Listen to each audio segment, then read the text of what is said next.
नमस्कार दोस्तों, मेरा नाम है विशाल और आप देख रहे हो विशाल एजुकेशन पॉइंट।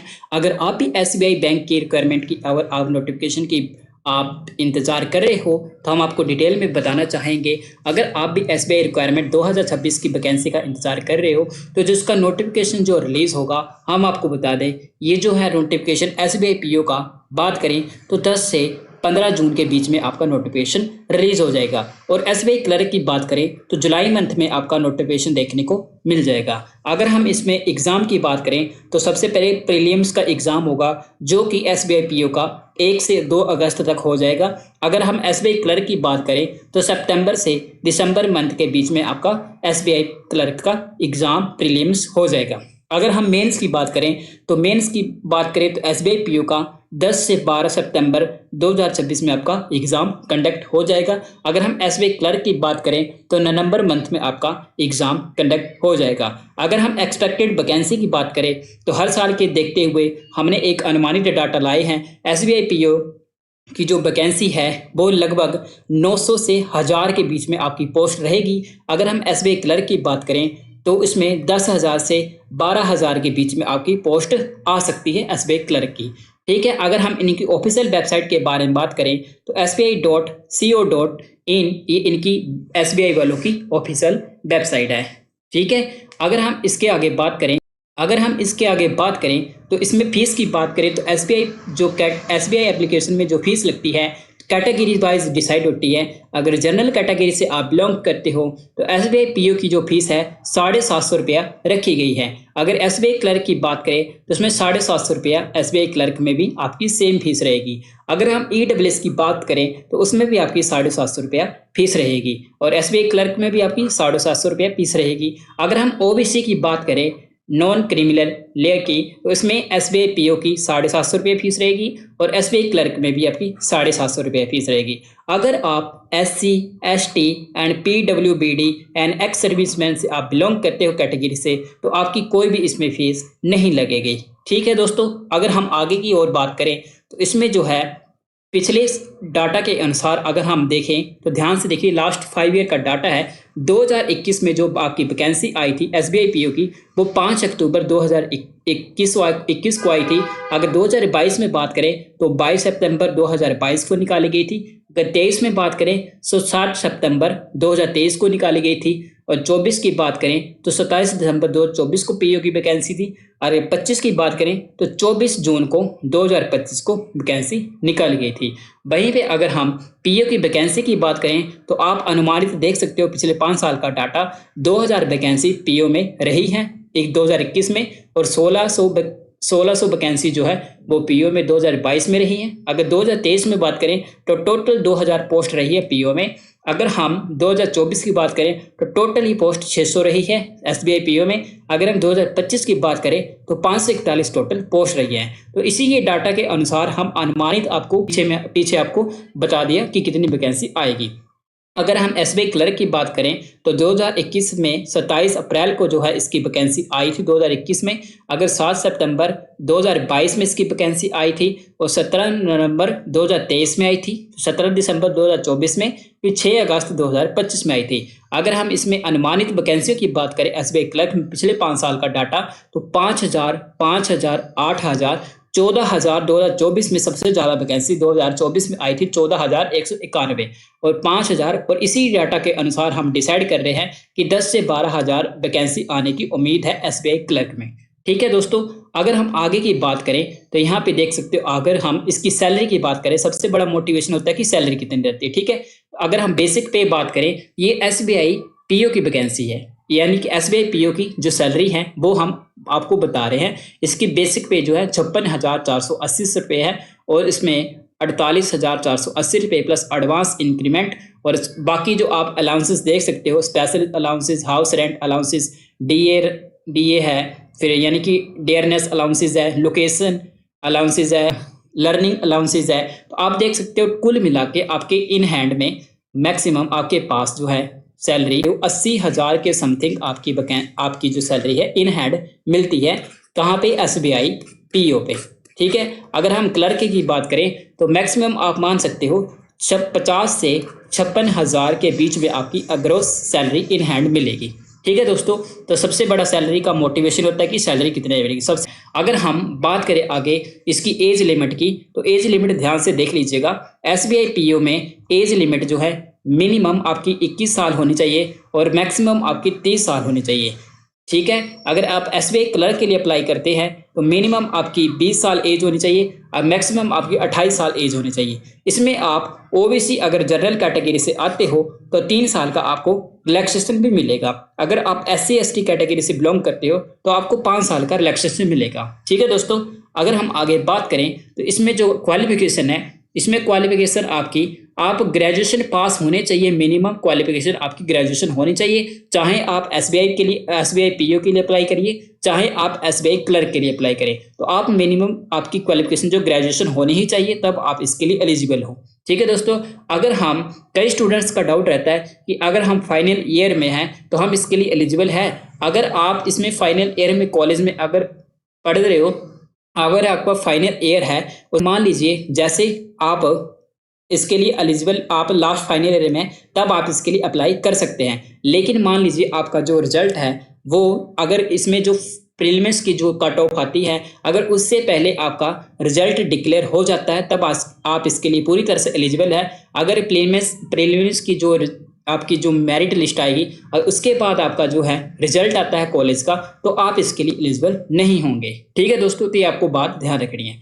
अगर हम मीडियम ऑफ स्टडी की बात करें, एसबीआई के लिए एनी और एसबीआई क्लर्क के लिए भी एनी। ठीक है, अगर हम आगे इसमें परसेंटेज की रिक्वायरमेंट कोई भी नहीं है। आप चाहे क्वालिफिकेशन आपकी जो ग्रेजुएशन की हुई है आप उसमें कितनी भी परसेंटेज है उससे आपका कोई लेना देना नहीं है। आपकी मैक्सिमम क्वालिफिकेशन ग्रेजुएशन होनी ही चाहिए, तब आप इसके लिए एलिजिबल हो। आपको परसेंटेज से कोई लेना देना नहीं है।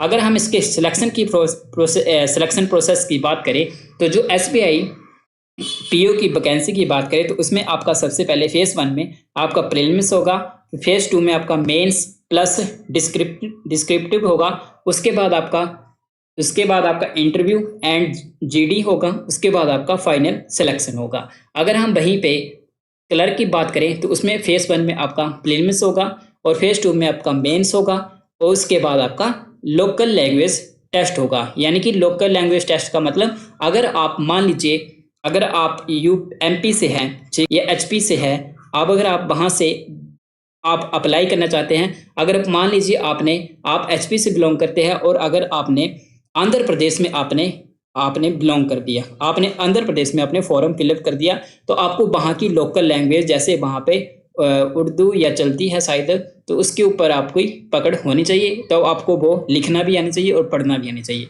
तो इस हिसाब से आपका लैंग्वेज टेस्ट होता है। ठीक है दोस्तों, अगर हम फाइनल सिलेक्शन की बात करें तो फाइनल सिलेक्शन इसमें सीधा ही आपका कोई इंटरव्यू नहीं होगा, जबकि पीओ में आपका इंटरव्यू भी होता है। ये आपको आगे बताएंगे। इसमें आपका सिर्फ फेज 1 क्लर्क में और फेज 2 होगा, उसके बाद आपका लोकल लैंग्वेज टेस्ट होगा, उसके बाद आपका फाइनल सिलेक्शन हो जाएगा क्लर्क में। ठीक है दोस्तों, अगर हम आगे बात करें तो एसबीआई का क्लर्क का आप सिलेबस समझ लीजिए कि आपको किस किस टॉपिक से कैसे कैसे क्वेश्चन आते हैं। तो यहाँ पे आप देख लीजिए, एसबीआई क्लर्क में आपका फेज 1 में सेक्शन के हिसाब से देखिए, इंग्लिश लैंग्वेज से आपके 30 क्वेश्चन आएंगे जो कि 30 नंबर के रहेंगे। उसमें सेक्शन ड्यूरेशन यानी कि आपकी ड्यूरेशन टाइम जो 20 मिनट का दिया जाएगा। हर सेक्शन के लिए अलग अलग टाइम ड्यूरेशन दी जाती हैं बैंक में। ठीक है दोस्तों, तो बैंक के पेपर में आपको टाइम का बहुत ज़्यादा ध्यान रखना होता है। यहाँ पे देखिए मैथ्स के क्वेश्चन है, मैथ्स के क्वेश्चन आपके 35 आएंगे, आपके मार्क्स होंगे और 20 मिनट आपको टोटल दिए जाएंगे इसमें। ठीक है, अगर हम रीजनिंग की बात करें तो 35 इसके आपके क्वेश्चन आएंगे और 35 मार्क्स के ही होंगे और उसके भी आपको क्या है 20 मिनट आपको दिए जाएंगे।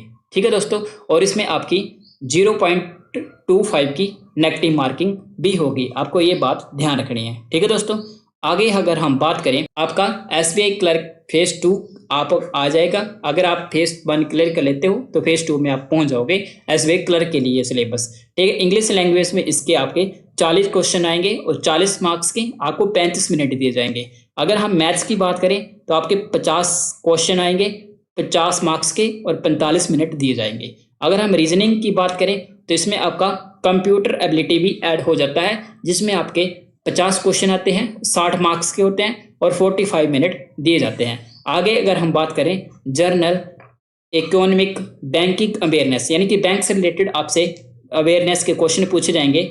वो भी आपके कितने 50 क्वेश्चन होंगे, 50 मार्क्स के, 35 मिनट इसमें भी दिए जाएंगे। अगर हम टोटल क्वेश्चन की बात करें तो 190 क्वेश्चन रहेंगे, वो भी 200 मार्क्स के रहेंगे टोटल, और 2 घंटे 40 मिनट आपको समय दिया जाएगा टोटल। यहाँ पे टोटल दिया गया, लेकिन आपको सेक्शन वाइज ही आपको टाइम ड्यूरेशन दी जाएगी। उसके बाद अगर हम बात करें, ये तो था ऊपर सारा एसबीआई क्लर्क का सिलेबस, ठीक है। अगर हम एसबीआई पीओ की बात करें तो एसबीआई पीओ में देखिए, जहाँ पे आपका इंटरव्यू होता है, सबसे पहले पीओ में फेज 1 को देख लीजिए। फेज 1 में आपके इंग्लिश लैंग्वेज के आपके 40 क्वेश्चन होंगे, 40 मार्क्स के, और 20 मिनट में आपको कंप्लीट करने होंगे। अगर हम आगे बात करें मैथ्स की, तो मैथ्स के आपके 30 क्वेश्चन और 30 मार्क्स के, और 20 मिनट इसमें भी आपको दिए जाएंगे। रीजनिंग की बात करें तो इसमें 30 क्वेश्चन रहेंगे, 30 मार्क्स के, और 20 मिनट इसमें भी दिए जाएंगे। तो टोटल क्वेश्चन ऑफ देखा जाए तो 100 क्वेश्चन रहेंगे, 100 मार्क्स के रहेंगे, और 1 घंटे आपको समय दिया जाएगा क्वेश्चन हल करने के लिए। लेकिन आपको मैं बार बार कह रहा हूँ, ये आपको सेक्शन वाइज टाइम जो है डिवाइड रहता है। आपको यहाँ पे 1 घंटे नहीं देखना है, ये 20 मिनट के बाद ही आपको इंग्लिश वाला आपका जो है पेज ओपन होगा आगे। इसमें भी आपकी 0.25 की नेगेटिव मार्किंग रहेगी। उसके बाद अगर हम एसबीआई पीओ की सेकंड 2 की बात करें, फेज 2 की, तो फेज 2 में आपका इंग्लिश लैंग्वेज पे आपके 40 क्वेश्चन होंगे, 20 मिनट आप 20 नंबर के होंगे, और इसमें 40 मिनट आपको समय दिया जाएगा इंग्लिश में, ठीक है दोस्तों। अगर हम बात करें आगे तो यहाँ पे देखिए डीआई, यानी कि डाटा एनालिसिस इंटरप्रिटेशन से आपसे क्वेश्चन पूछे जाएंगे डीआई से, यानी कि इसमें चार्ट वाले क्वेश्चन आते हैं। तो इसमें देखिए 30 क्वेश्चन आएंगे और 60 नंबर इसमें दिए जाएंगे, और 45 मिनट इसमें टाइम ड्यूरेशन रहेगा। आगे अगर हम रीजनिंग की बात करें तो आपको 40 क्वेश्चन इसमें दिए जाएंगे, 60 मार्क्स के रहेंगे, उसमें 50 मिनट आपको समय दिया जाएगा। अगर हम आगे बात करें, यहाँ पे जनरल अवेयरनेस यानी कि बैंकिंग से रिलेटेड आपको 60 क्वेश्चन दिए जाएंगे और 60 मार्क्स के रहेंगे, और 45 मिनट आपको समय दिया जाएगा। अगर हम टोटल क्वेश्चन की बात करें तो 170 क्वेश्चन आएंगे, इसमें 200 मार्क्स का आपका टोटल मार्क्स रहेंगे, और 3 घंटे का इसमें टाइम ड्यूरेशन दिया जाएगा, ठीक है दोस्तों। उसके बाद यहाँ पे ध्यान लीजिएगा, इसमें डिस्क्रिप्टिव पेपर भी होता है, यानी कि इसमें 50 क्वेश्चन आते हैं और 30 मिनट का समय दिया जाता है। टोटल आपका 200 ये हो गया, और प्लस 50 नीचे वाले के ऐड हो गए, यानी कि 250 नंबर का टोटल आपका एसबीआई पीओ 2 यानी कि फेज 2 आपका कंप्लीट होगा। अगर हम यहाँ पे देखिए, अगर आपको समझाने के लिए आगे भी लिखा हुआ है, यहाँ पे देखिए एसबीआई पीओ फेज 3, यानी कि यहाँ पे देखिए मैक्सिमम मार्क्स, यानी कि 20 मार्क्स आपके किसके दिए जा रहे हैं, ग्रुप एक्सरसाइज के, और उसके बाद इंटरव्यू होगा, उसके 30 मार्क्स मिलेंगे। उसके बाद आपका टोटल जो मार्क्स है वो 50 रहेंगे, ठीक है दोस्तों। अगर हम इसमें ध्यान से देखिए, अब मेरिट आपकी कैसी बनती है, यहाँ ध्यान से देखने वाली बात है। एसबीआई पीओ की बात कर रहा हूँ मैं, ठीक है। तो एसबीआई पीओ में आपकी मेरिट जो है, आप ध्यान से देखिएगा, आपके जो मिनिमम यानी कि आपके जो मैक्सिमम मार्क्स हैं वो 250 रहेंगे मेन, ठीक है, मेन मार्क्स, क्योंकि आपके 200 जो था वो दूसरा फेज 2 के एग्जाम के आगे, और 50 जो है डिस्क्रिप्टिव के आगे, जो हमने आपको नीचे एक्सप्लेन किया, ठीक है। तो टोटल 250 के होंगे। उसमें हमने क्या कहा, यहाँ देखिए 50 ये वाले आपके आगे, ठीक है, 50 आपके इंटरव्यू और एक्सरसाइज वाले ऐड करके आगे, ठीक है। तो टोटल आपके जो मार्क्स है वो 300 में से आपकी मेरिट बनती हैं। लेकिन यहाँ पे एसबीआई वाले जो है ये 300 में से काउंट नहीं करते हैं, ये आपके जो काउंट करते हैं मेरिट जो है 100 नंबर से बनाते हैं। टोटल आपके जो है 100 नंबर से काउंट होंगे, 100 नंबर से जितने भी आपके मार्क्स आएंगे वो आपके काउंट करेंगे, यानी कि जो 250 नंबर है नॉर्मलाइजेशन मार्क्स, यानी कि 75, यानी कि 75 का यहाँ पे देख सकते हो, यहाँ पे मैक्सिमम ये 25 का ये 2 गुना है, ठीक है दोस्तों, और ये लगभग आप मान सकते हो 3 गुना मान सकते हो, ठीक है, 3 गुना मान सकते हो आप। तो मैक्सिमम ये इस प्रकार से ये आपको मेरिट बना के देते हैं। तो आपकी जो मेरिट होती है वो 100 नंबर से ही तैयार होती है।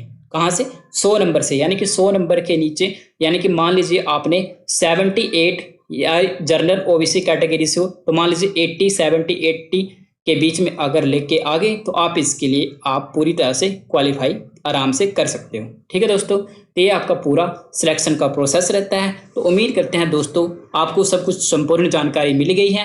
अगर इसके जब फॉर्म आएंगे, जब इसकी जो डेट है वो आएगी फॉर्म भरने की, तो हम इसके ऊपर दोबारा डिटेल में वीडियो बना देंगे। तब तक अपना ख्याल रखिए। अगर आपको कोई भी डाउट होता है तो प्लीज़ कमेंट सेक्शन में ज़रूर लिखिएगा।